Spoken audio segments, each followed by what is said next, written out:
Hoy vamos a explorar una de las preguntas más antiguas y polémicas del mundo religioso. ¿Quién creó la Iglesia Católica? Durante siglos, esta institución ha sido el pilar central de la fe cristiana, con miles de millones de seguidores alrededor del globo. Pero, ¿quién realmente está detrás de su fundación? ¿Fue un simple desdoblamiento de la fe cristiana o hay algo más oscuro detrás de su origen? Existen teorías que afirman que la verdadera creación de la Iglesia Católica está envuelta en misterios, conspiraciones y decisiones políticas ocultas. ¿Es lo que nos han contado a lo largo de los siglos la verdad, o tan solo una fracción de ella? Prepárate para sumergirte en una narrativa de poder, control y secretos guardados por milenios.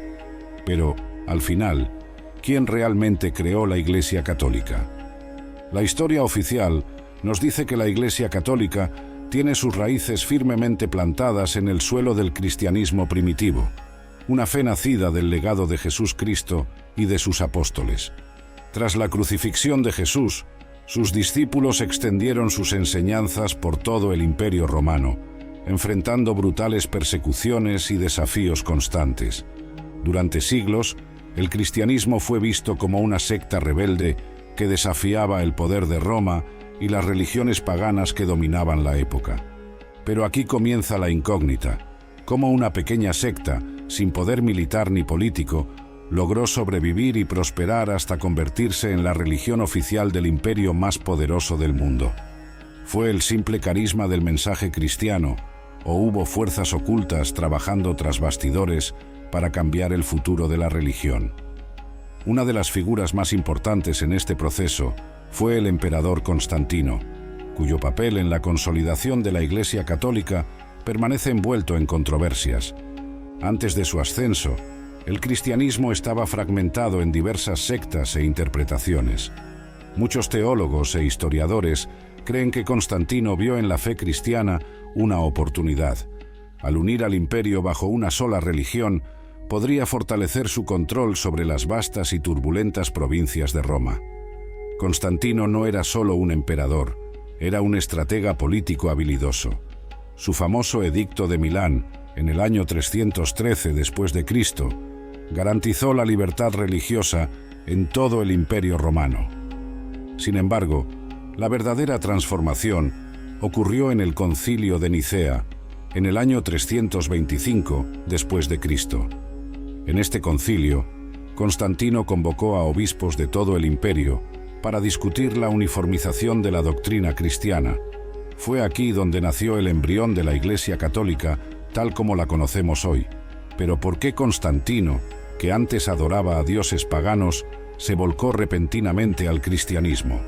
¿Se habría convertido realmente después de su famosa visión de la cruz, antes de la batalla del Puente Milvio? ¿O todo fue parte de un plan cuidadosamente orquestado para usar la fe cristiana como una herramienta política? Documentos antiguos y relatos controvertidos sugieren que Constantino pudo haber manipulado las creencias de los primeros cristianos para consolidar su poder. Algunos especulan que él no veía el cristianismo como una creencia espiritual, sino como un instrumento de control social. Durante el Concilio de Nicea, muchas doctrinas cristianas alternativas fueron declaradas heréticas y prohibidas, mientras que una versión oficial de la fe cristiana fue establecida. Aquí surge otro misterio: ¿cuántas de estas decisiones fueron influenciadas directamente por el emperador?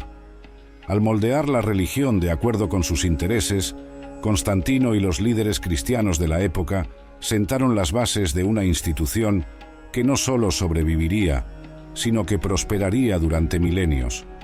Teorías conspirativas sugieren que la Iglesia Católica fue, desde el principio, un proyecto político creado para centralizar el poder en Roma y mantener el control sobre las masas.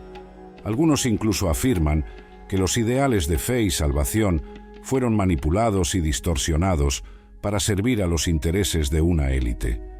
Bajo esta óptica, la verdadera creación de la Iglesia Católica no fue un acto divino, sino el resultado de decisiones pragmáticas, políticas y tal vez incluso sombrías.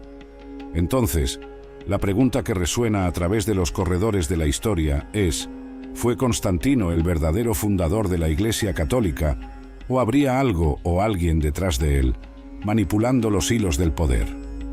La respuesta a esta pregunta nos lleva a una red compleja de conspiraciones, secretos y acuerdos ocultos.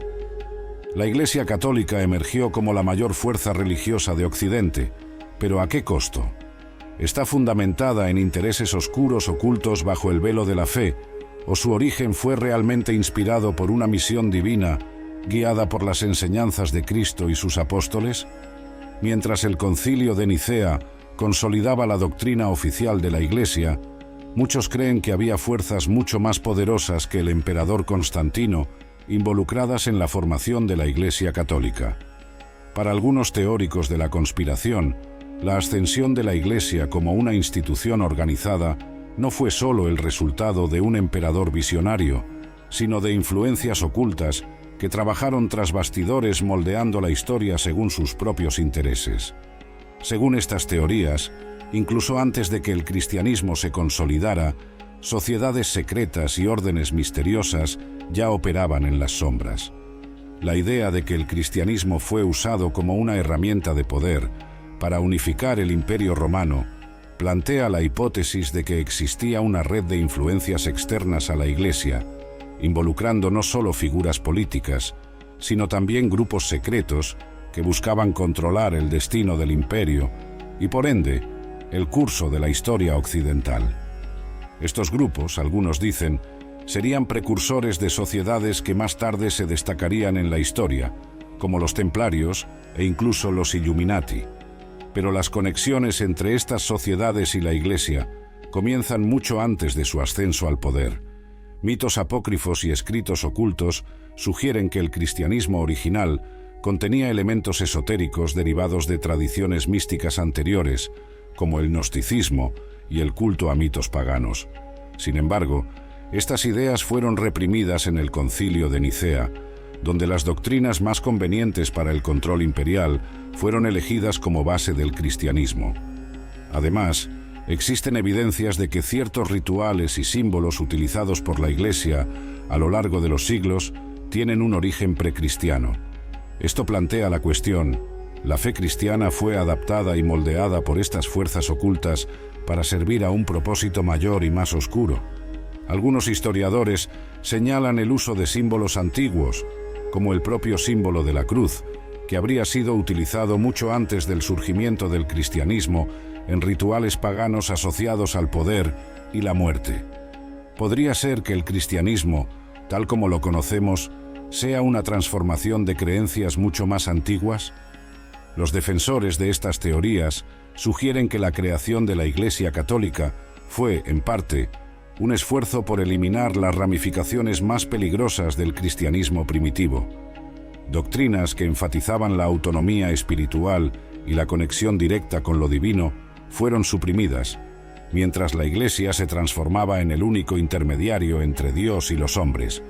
Esto consolidó no solo el poder religioso, sino también el político de la institución. Uno de los mayores misterios relacionados con la creación de la Iglesia está vinculado a la desaparición de ciertos textos antiguos durante el proceso de unificación de la doctrina cristiana.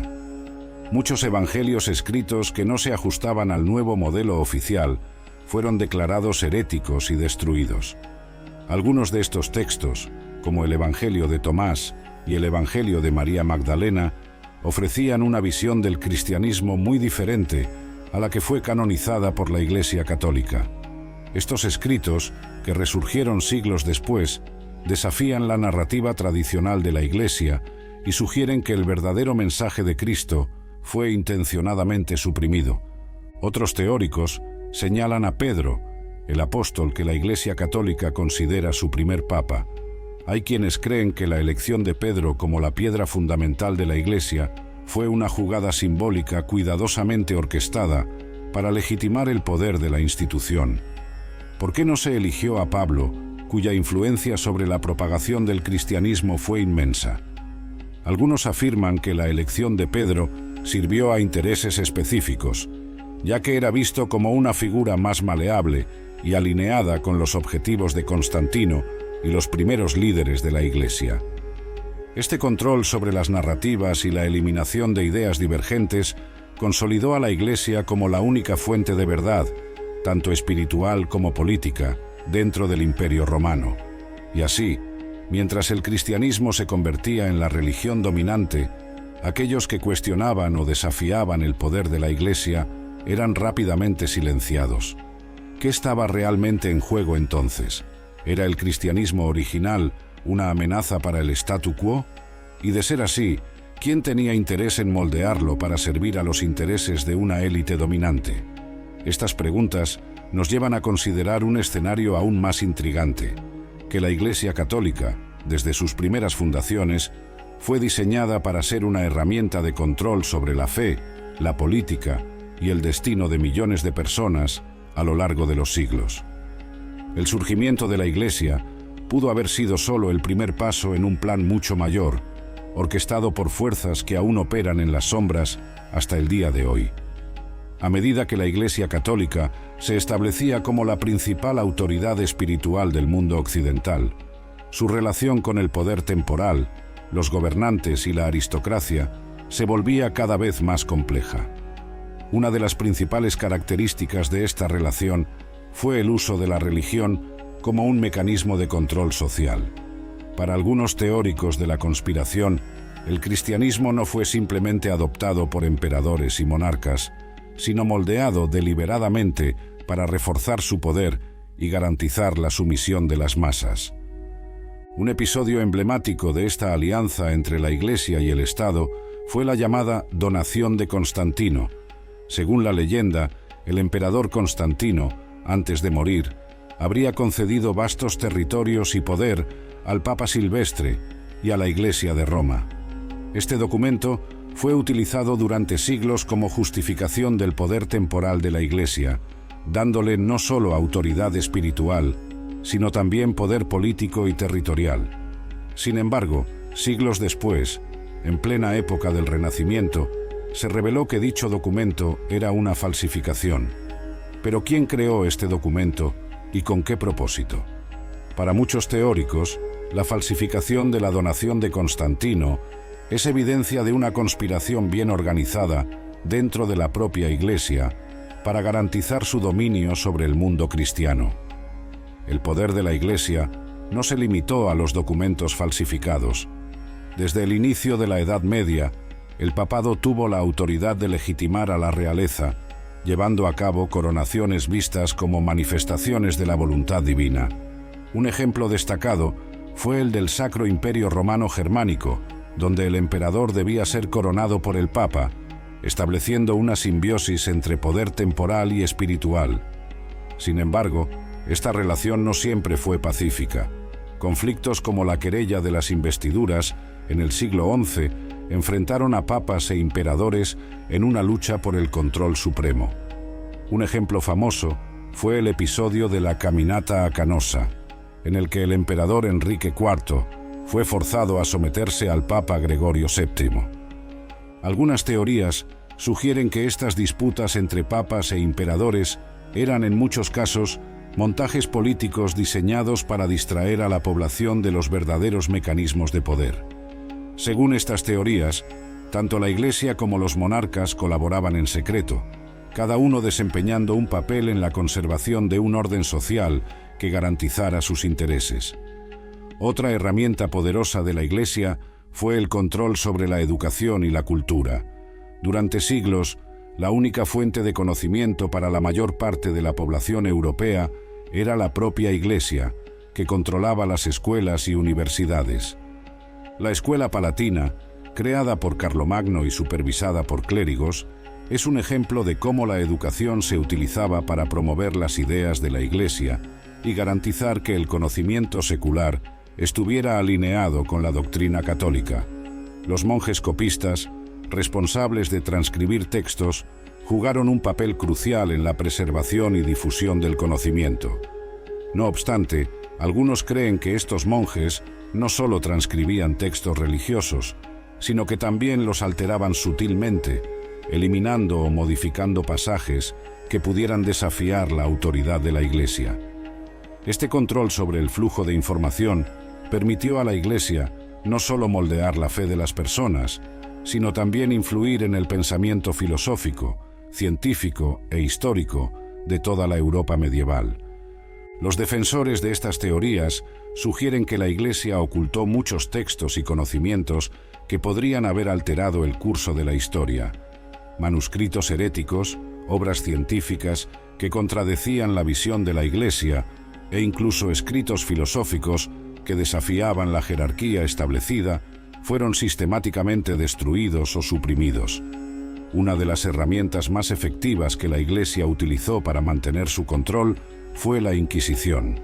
Creada para identificar y erradicar la herejía, la Inquisición se convirtió en un mecanismo de represión brutal. Durante los siglos XII y XIII, bajo la dirección de los dominicos y franciscanos, se estableció una red de espionaje y denuncia. Los procesados, muchas veces, eran forzados a confesar crímenes que no habían cometido mediante torturas físicas y psicológicas. Sin embargo, algunas teorías sostienen que la Inquisición fue más allá de una simple herramienta de control espiritual. Según algunos, representaba una estrategia deliberada para eliminar cualquier forma de pensamiento crítico que pudiera amenazar la autoridad de la Iglesia. A través de la censura, la propaganda y el control del conocimiento, la Iglesia moldeó la percepción pública. La pintura, por ejemplo, se utilizó para difundir imágenes de santos y milagros que reforzaban la idea de la intervención divina y la necesidad de un intermediario terrenal, como el Papa, para alcanzar la salvación. Esta influencia cultural no se limitó a Europa. A partir del siglo XV, la expansión europea llevó a la Iglesia a intervenir en nuevas tierras, como las Américas. La conversión forzada de los pueblos indígenas y la imposición de la fe cristiana estuvieron acompañadas de violencia y opresión. La misión de convertir a los paganos a menudo sirvió como justificación para la colonización y el saqueo de tierras. Sin embargo, hay quienes argumentan que este control social de la Iglesia no fue una consecuencia accidental, sino el resultado de un plan meticuloso para garantizar su supervivencia y dominancia. Si la Iglesia comprendía que la única forma de mantener su poder era adaptarse y moldear la sociedad a lo largo de los siglos, entonces sus acciones podrían interpretarse como parte de una estrategia deliberada para crear un orden mundial que funcionara conforme a sus propios intereses. La Iglesia Católica desempeñó un papel crucial en la formación de la sociedad occidental. Sus métodos de control social e influencia cultural moldearon la visión del mundo de millones de personas. Pero si miramos más allá de la fachada de santidad y moralidad, nos preguntamos, ¿hasta dónde estuvo dispuesta a llegar la Iglesia para preservar su poder? ¿Qué secretos aún permanecen ocultos bajo la superficie de la historia oficial? Mientras exploramos los meandros de la influencia de la Iglesia Católica a lo largo de los siglos, llegamos a una encrucijada que desafía nuestras percepciones más básicas sobre la historia. El poder y el control ejercidos por la Iglesia no fueron solo una consecuencia de su posición, sino, según algunas teorías, el resultado de una estrategia deliberada para moldear el mundo a su imagen. Hacia el final de la Edad Media y durante el inicio de la Edad Moderna, la Iglesia enfrentó nuevos desafíos a su autoridad, con el surgimiento de movimientos reformistas y una creciente crítica a su poder. La Reforma Protestante, liderada por figuras como Martín Lutero y Juan Calvino, representó una amenaza significativa para la hegemonía de la Iglesia. La ruptura que siguió no solo dividió a Europa religiosamente, sino que también evidenció la fragilidad de la autoridad papal frente a una resistencia organizada. En este periodo tumultuoso, algunas teorías sugieren que la Iglesia adoptó métodos más sutiles para mantener su influencia. La Contrarreforma y el establecimiento de la Compañía de Jesús, los jesuitas, son vistos como estrategias para restaurar y expandir la influencia de la Iglesia. Con un enfoque en la educación y la conversión pacífica, los jesuitas adoptaron una aproximación diplomática e intelectual. No obstante, hay especulaciones de que, además de estas estrategias visibles, existieron maniobras más secretas y esotéricas. Los Illuminati, una sociedad secreta surgida en el siglo XVIII, son frecuentemente asociados con teorías de control oculto y manipulación de las élites. Algunos teóricos sugieren que, aunque generalmente se percibe a los Illuminati como una entidad separada de la Iglesia, su ascenso podría haber sido una continuación de esfuerzos para garantizar que una élite dominante mantuviera el control sobre la narrativa histórica y el destino político. La reciente apertura parcial del Archivo Secreto del Vaticano ha planteado nuevas preguntas sobre el papel de la Iglesia en eventos clave de la historia mundial. Estos documentos, considerados inaccesibles durante siglos, podrían contener evidencias que desafían las narrativas históricas establecidas y revelan una trama de control y manipulación que se extiende hasta el presente. El verdadero clímax de estas teorías conspirativas quizás radique en la idea de que la creación y evolución de la Iglesia Católica no fueron un mero desarrollo espiritual, sino el inicio de una estrategia de largo plazo para controlar no solo la espiritualidad de las personas, sino también su entendimiento del mundo. Si la Iglesia realmente moldeó el curso de la historia para servir a sus propios intereses, las preguntas que surgen son profundas. ¿Cuáles son las verdaderas intenciones de los líderes y las instituciones que moldean nuestra percepción de la realidad? ¿Hasta qué punto somos conscientes de las fuerzas que actúan tras bastidores, influyendo en nuestras creencias y decisiones? El misterio de la creación de la Iglesia Católica, con su compleja red de intereses políticos, sociales y espirituales, deja muchas preguntas sin respuesta. Al mirar hacia el pasado, es crucial recordar que la verdad puede ser más compleja y perturbadora de lo que nos cuentan las versiones simplificadas de la historia.